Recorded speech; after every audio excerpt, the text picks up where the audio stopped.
Hello guys, कैसे हैं आप सभी का बहुत बहुत स्वागत है एडीओ का। ये हमारा क्लास 35 है। इसमें हम लोग जो है पंचायती राज की जानकारी के अंतर्गत पंचायत चुनाव और पदाधिकारियों की पद मुक्ति के संबंध में महत्वपूर्ण 20 प्रश्न देखने वाले हैं। ठीक है, तो वीडियो को शुरू से लेकर लास्ट तक जरूर देखिएगा और यदि वीडियो अच्छा लगता है तो प्लीज़ इसे अपने दोस्तों के साथ शेयर, लाइक और जो नए लोग हैं सब्सक्राइब जरूर किया करें। ठीक है, सिलेबस अनुसार आपको रोज जो है वीडियो मिलेंगे, तो जो नए लोग हैं ज़रूर से सब्सक्राइब करें। ठीक है, चलिए देखते हैं आज का पहला क्वेश्चन।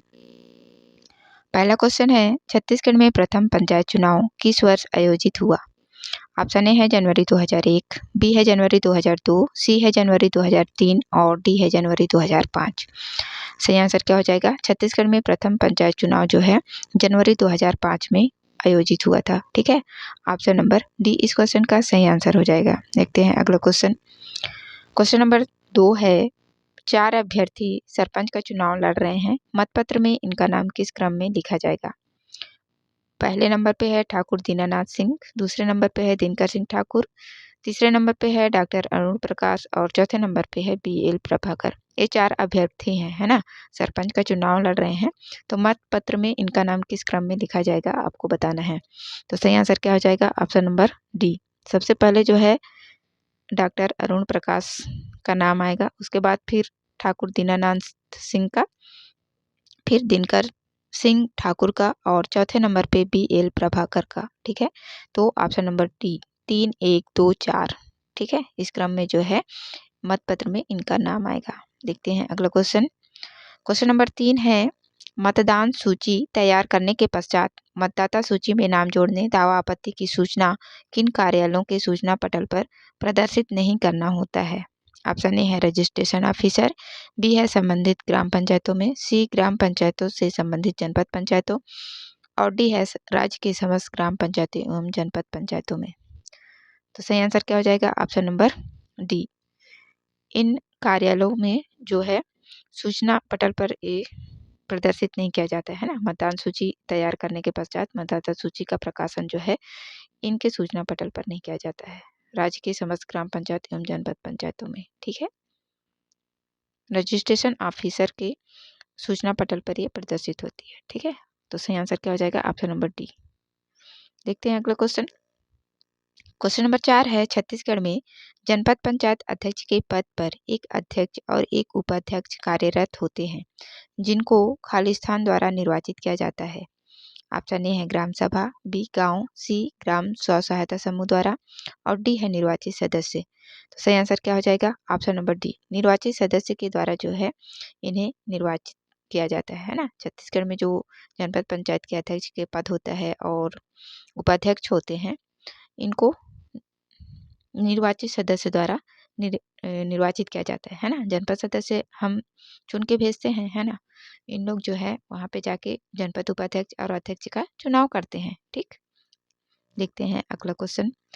क्वेश्चन नंबर 5 है, छत्तीसगढ़ पंचायत राज अधिनियम 1993 के तहत कोई भी व्यक्ति किसी भी स्थिति में निर्वाचन क्षेत्र के खाली स्थान से अधिक वार्ड से पंचायत के पदाधिकारी के रूप में चुनाव के लिए पात्र नहीं होगा। ऑप्शन ए है 1, बी 2, सी 3 और डी है 4। तो सही आंसर क्या हो जाएगा? ऑप्शन नंबर ए 1, है ना। एक से अधिक वार्ड से पंचायत के पदाधिकारी के रूप में चुनाव के लिए पात्र नहीं होगा। यदि कोई व्यक्ति है किसी एक वार्ड से जो है पंचायत का पदाधिकारी के लिए चुनाव लड़ता है और दूसरे वार्ड से भी लड़ता है तो वो निरस्त हो जाएगा। ठीक है, तो इसका जो सही आंसर होगा ऑप्शन नंबर ए हो जाएगा। एक से अधिक वार्ड के से पंचायत के पदाधिकारी के रूप में चुनाव के लिए पात्र नहीं होगा। ठीक है, देखते हैं अगला क्वेश्चन। अगला क्वेश्चन है क्वेश्चन नंबर 6, एक अभ्यर्थी जो जनपद पंचायत के चुनाव को प्रश्नगत करना चाहता है, किसके समक्ष याचिका प्रस्तुत करेगा? ऑप्शन ए है अनुविभागीय अधिकारी राजस्व, बी है कलेक्टर, सी संचालक पंचायत विभाग और डी है सचिव पंचायत विभाग। तो सही आंसर क्या हो जाएगा? ऑप्शन नंबर बी, कलेक्टर के समक्ष जो है याचिका प्रस्तुत करेगा। ठीक है, ऑप्शन नंबर बी। देखते हैं अगला क्वेश्चन। क्वेश्चन नंबर 7 है, निम्नलिखित में से सही क्या है? पहले नंबर पर है, एक मतदाता पंच और सरपंच का चुनाव एक साथ लड़ सकता है। दूसरा है एक मतदाता 2 वार्डों से पंच का चुनाव लड़ सकता है। तीसरा है एक मतदाता 2 ग्राम पंचायतों से सरपंच का चुनाव लड़ सकता है। और चौथे पे है एक मतदाता सरपंच और जनपद पंचायत सदस्य का चुनाव लड़ सकता है। पांचवा है एक मतदाता जनपद पंचायत सदस्य एवं जिला पंचायत सदस्य का चुनाव एक साथ लड़ सकता है। और छठवें नंबर पे है एक मतदाता 2 निर्वाचन क्षेत्रों से जिला पंचायत जनपद पंचायत सदस्य का चुनाव लड़ सकता है। सातवां है एक मतदाता 2 निर्वाचन क्षेत्रों से जिला पंचायत सदस्य का चुनाव लड़ सकता है। और आठवां है एक मतदाता सरपंच और जिला पंचायत सदस्य का चुनाव एक साथ लड़ सकता है। सही कथन बताना है, तो जो सही कथन है ऑप्शन नंबर डी। ठीक है, 1, 4, 5, 6।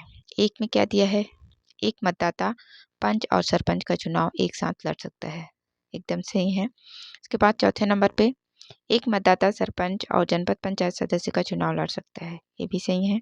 उसके बाद फिर है पांचवा में क्या है, एक मतदाता जनपद पंचायत सदस्य एवं जिला पंचायत सदस्य का चुनाव एक साथ लड़ सकता है। और फिर है आठवां, ठीक है, एक मतदाता सरपंच और जिला पंचायत सदस्य का चुनाव एक साथ लड़ सकता है। ठीक है, कहने का मतलब ये है कि आप एक साथ किन दो पदाधिकारी के लिए जो है चुनाव लड़ सकते हैं, है ना। तो एक मतदाता जो है पंच और सरपंच का, इसके बाद फिर सरपंच और जनपद पंचायत सदस्य का, और जनपद पंचायत सदस्य और जिला पंचायत सदस्य का। ठीक है, और फिर जिला पंचायत जनपद पंचायत सदस्य का चुनाव एक साथ जो है लड़ सकते हैं। ठीक है, सही आंसर ऑप्शन नंबर डी, 1, 4, 5, 8 सही है। ठीक है, देखते हैं अगला क्वेश्चन।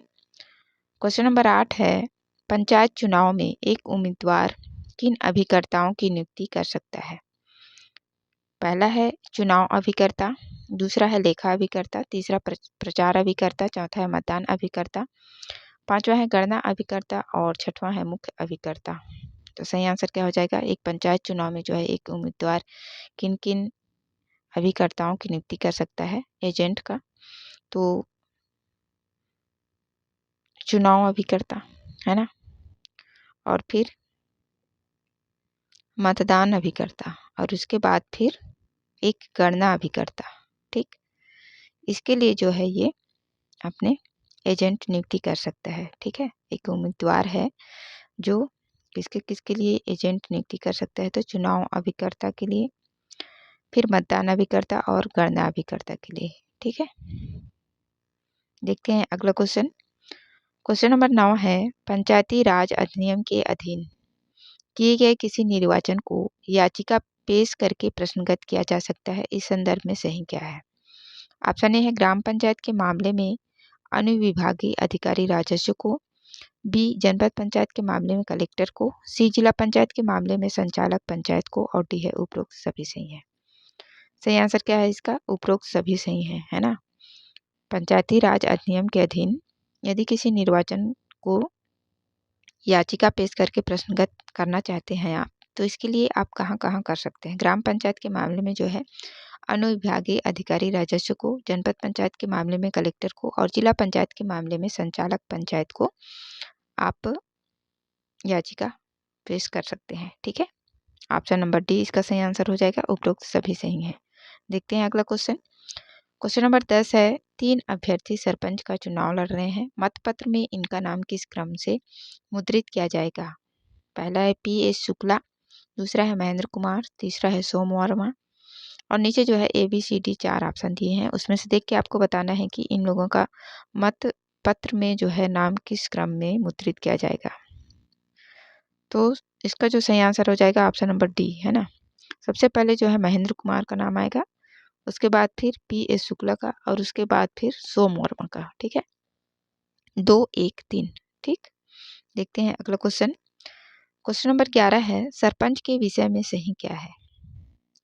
उसे अविश्वास प्रस्ताव द्वारा पद से हटाया जा सकता है, उसे प्रत्यावर्तित किया जा सकता है, सदस्यों की मांग पर यदि सरपंच 3 अवसरों पर ग्राम पंचायत की बैठक नहीं बुलाता तो उसे पदच्युत किया जा सकता है, और चौथा यदि 3 अवसरों पर ग्राम सभा में गढ़पूर्ति के लिए वह असफल होता है तो उसे पदच्युत किया जा सकता है। सही आंसर क्या हो जाएगा, ऑप्शन नंबर सी, 1, 2, 3। ठीक है, उसे अविश्वास प्रस्ताव द्वारा पद से हटाया जा सकता है, उसे प्रत्यावर्तित किया जा सकता है, और सदस्यों की मांग पर यदि सरपंच 3 अवसरों पर ग्राम पंचायत की बैठक नहीं बुलाता है तो उसे पदमुक्त किया जा सकता है। ठीक है, ऑप्शन नंबर सी 1, 2, 3। देखते हैं अगला क्वेश्चन। क्वेश्चन नंबर 12 है, उप सरपंच अपने पद से किस प्रकार हटाया जा सकता है? पदच्युति प्रस्ताव द्वारा, अविश्वास प्रस्ताव द्वारा, कुल संख्या के 2/3 बहुमत द्वारा, उपस्थिति तथा मतदान करने वाले सदस्यों के 3/4 बहुमत द्वारा, कुल संख्या के आधे से अधिक द्वारा, या फिर उपस्थित तथा मतदान करने वाले सदस्यों के 2/3 बहुमत द्वारा। तो इस उप सरपंच को उसके पद से कैसे हटा सकते हैं? तो अविश्वास प्रस्ताव द्वारा, है ना, और इसके बाद फिर कुल संख्या के 2/3 बहुमत द्वारा, और चौथा है उपस्थित तथा मतदान करने वाले सदस्यों के 3/4 बहुमत द्वारा। ठीक है, इन सभी तरीके से जो है उप सरपंच को उसके पद से हटाया जा सकता है। ठीक, अविश्वास प्रस्ताव द्वारा, कुल संख्या के 2/3 बहुमत द्वारा, और उपस्थित तथा मतदान करने वाले सदस्यों के 3/4 बहुमत द्वारा। ठीक है, ऑप्शन नंबर ए इस क्वेश्चन का सही आंसर है। ठीक है, 2, 3, 4। देखते हैं अगला क्वेश्चन। क्वेश्चन नंबर 13 है, ग्राम पंचायत द्वारा सरपंच के विरुद्ध अविश्वास प्रस्ताव पारित हो गया है, सरपंच किसके समक्ष इसकी वैधता को चुनौती दे सकता है? ऑप्शन ए है तहसीलदार के समक्ष, बी कलेक्टर के समक्ष, सी अनुविभागीय अधिकारी राजस्व के समक्ष, और डी है आयुक्त के समक्ष। सही आंसर क्या हो जाएगा? ऑप्शन नंबर बी, कलेक्टर के समक्ष। ठीक है, यदि किसी सरपंच के विरुद्ध अविश्वास प्रस्ताव पारित हो गया है तो सरपंच जो है कलेक्टर के समक्ष इसकी वैधता को चुनौती दे सकता है। ठीक है, ऑप्शन नंबर बी। देखते हैं अगला क्वेश्चन। क्वेश्चन नंबर 14 है, सरपंच कैसे अपने पद से हटाया जा सकता है? ऑप्शन ए है अविश्वास प्रस्ताव द्वारा, बी है प्रत्यावर्तन द्वारा, सी जब ग्राम पंचायत की बैठकों में 3 बार गढ़पूर्ति न हो, और डी है उपरोक्त सभी। तो इसका जो सही आंसर होगा ऑप्शन नंबर डी हो जाएगा, उपरोक्त सभी, है ना। इन सभी के द्वारा जो है सरपंच को उसके पद से हटाया जा सकता है। ठीक है, देखते हैं अगला क्वेश्चन। क्वेश्चन नंबर 15 है, यदि जनपद पंचायत अध्यक्ष के विरुद्ध अविश्वास प्रस्ताव पारित कर दें तो अध्यक्ष प्रस्ताव की विधि मान्यता को कहाँ चुनौती दे सकता है? ऑप्शन ए है कलेक्टर, बी आयुक्त, सी संचालक पंचायत, और डी है सचिव पंचायत। तो इसका जो सही आंसर होगा ऑप्शन नंबर सी हो जाएगा, संचालक पंचायत के समक्ष जो है ये चुनौती दे सकता है ना। जनपद पंचायत अध्यक्ष के विरुद्ध यदि अविश्वास प्रस्ताव पारित कर दें तो अध्यक्ष महोदय जो है संचालक पंचायत के सामने चुनौती दे सकते हैं। ठीक है, देखते हैं अगला क्वेश्चन। क्वेश्चन नंबर 16 है, जनपद पंचायत के अध्यक्ष के विरुद्ध अविश्वास प्रस्ताव के विषय में सही क्या है?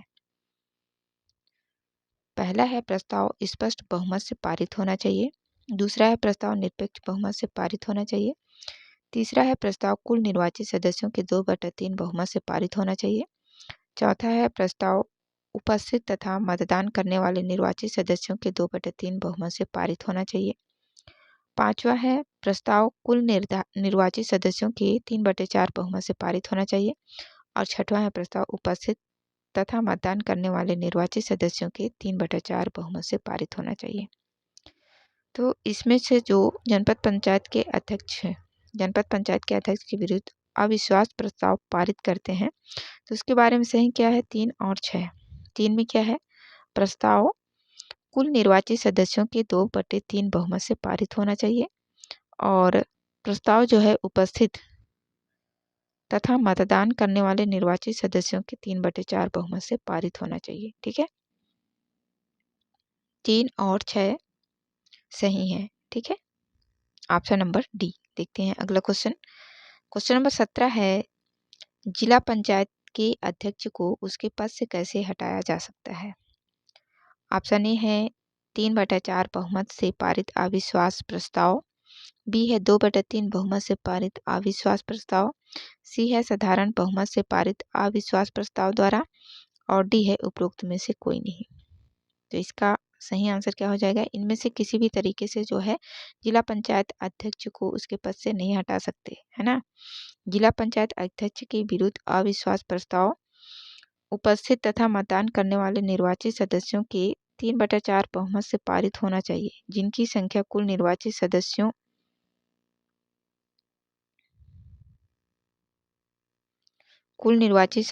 के 2/3 से अधिक होना चाहिए, है ना। जिला पंचायत सदस्य के अध्यक्ष को उसके पद से कैसे हटाया जा सकता है, तो उपस्थित तथा मतदान करने वाले जो निर्वाचित सदस्यों के 3/4 बहुमत से पारित होना चाहिए अविश्वास प्रस्ताव, है ना, जिसकी संख्या कुल निर्वाचित सदस्यों के 2/3 से अधिक होनी चाहिए, ठीक है ना। तो इसका जो सही आंसर होगा ऑप्शन नंबर डी हो जाएगा, इनमें से कोई नहीं है। इनमें से किसी भी तरीके से जो है जिला पंचायत के अध्यक्ष को उसके पद से नहीं हटा सकते, ठीक। देखते हैं अगला क्वेश्चन। क्वेश्चन नंबर 18 है, जिला पंचायत के उपाध्यक्ष के विरुद्ध अविश्वास प्रस्ताव के विषय में सही क्या है, सही बताना है, ठीक।